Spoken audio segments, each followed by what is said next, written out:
श्याम रूख बदन करि बचन मृदु बोले श्री भगवान तुम्हारे सुमिरन ते मिटहि मोह मार मद मान। लखन श्री रामचंद्र की जय।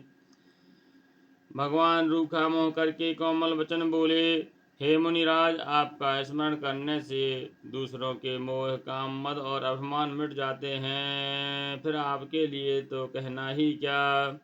शून्य मुनि मोह होए मन ताके ज्ञान विराग हृदय नहीं जाके। ब्रह्मचरज व्रत रत मत धीरा तुम्हें की घर मनुभव पीरा।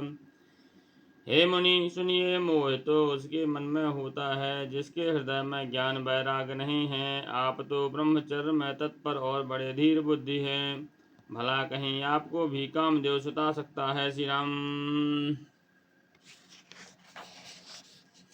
नारद कहो सहित अभिमाना कृपा तुम्हारे सकल भगवाना। करुणा निधि मन दीख बिचारी और अंकुर ओ गर्भ तरु भारी।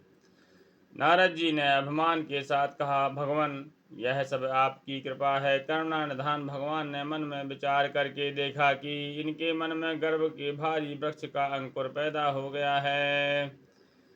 बेगी सुमय डारी हूँ खारी पन हमारे सेवक हितकारी। मुनि कर हित मम को तो हुई अवश्य उपाय करब मैं सोई।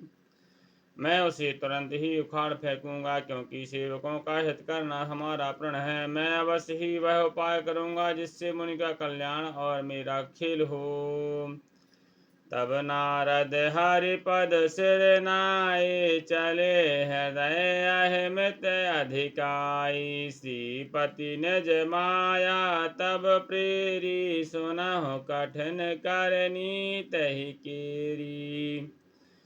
तब नारद जी भगवान के चरणों में सिर नवाकर चले। उनके हृदय में अभिमान और भी बढ़ गया। तब लक्ष्मीपति भगवान ने अपनी माया को प्रेरित किया, अब उसकी कठिन करनी सुनो। बेरच्यो मग महो नगर तहीं सतजूजन विस्तार। श्रीनिवासपुर ते अधिक रचना विविध प्रकार। लखन श्री रामचंद्र की जय। उस हरि माया ने रास्ते में 100 योजन 400 कोस का एक नगर रचा। उस नगर का भांति भांति की रचनाएं लक्ष्मी निवास भगवान विष्णु ने नगर बैकुंठ से भी अधिक सुंदर बनाई। श्री राम। बसहि नगर सुंदर नर नारी जन बहु मन सिज रति तनु धारी। तहीं पुर बसय शील निधि राजा अगणित है गए सेन समाजा। उस नगर में ऐसे सुंदर नर नारी बसते थे मानो बहुत से कामदेव और उनकी स्त्रियां रति ही मनुष्य रूप धारण करके रहती हों। उस नगर में शील निधि नाम का राजा रहता था, जिसके यहाँ शंख घोड़े हाथी और सेना की समूह की टुकड़ियां थीं।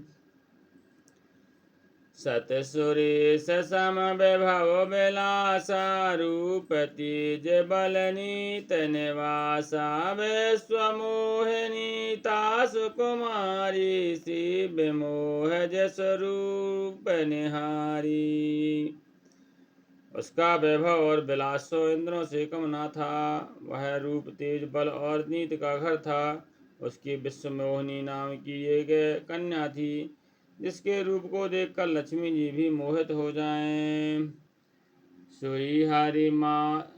सोई हरि माया सब गुण खानी। शोभा तासु की जाए बखानी। कराए स्वयंवर सो नृप बाला। आए तह अगणित महिपाला। वह सब गुणों की खान भगवान की माया ही थी। शोभा का वर्णन कैसे किया जा सकता है। वह राजकुमारी स्वयंवर करना चाहती थी, इससे वहां अगणित राजा आए हुए थे। मुनि कौत की नगर तह गयो, पुरवासहि सब पूछत भयो। सुन सब चरत भूप ग्रह आए, कर पूजा नृप मुनि बैठाए। खिलवाड़ी मुनि नारद जी उस नगर में गए और नगरवासियों से उन्होंने सब हालचाल पूछा। सब समाचार सुनकर वे राजा के महल में आए। राजा ने पूजा करके मुनि को आसन पर बैठाया। आनि दिखाई नारदहि भूपति राजकुमारी, कहो नाथ गुण दोष सब यही के हृदय विचारे। लखन श्री रामचंद्र की जय, उमापति महादेव की जय, पवन सुत हनुमान की जय, गोसाई तुलसीदास की जय, बोल भाई सब संतन की जय।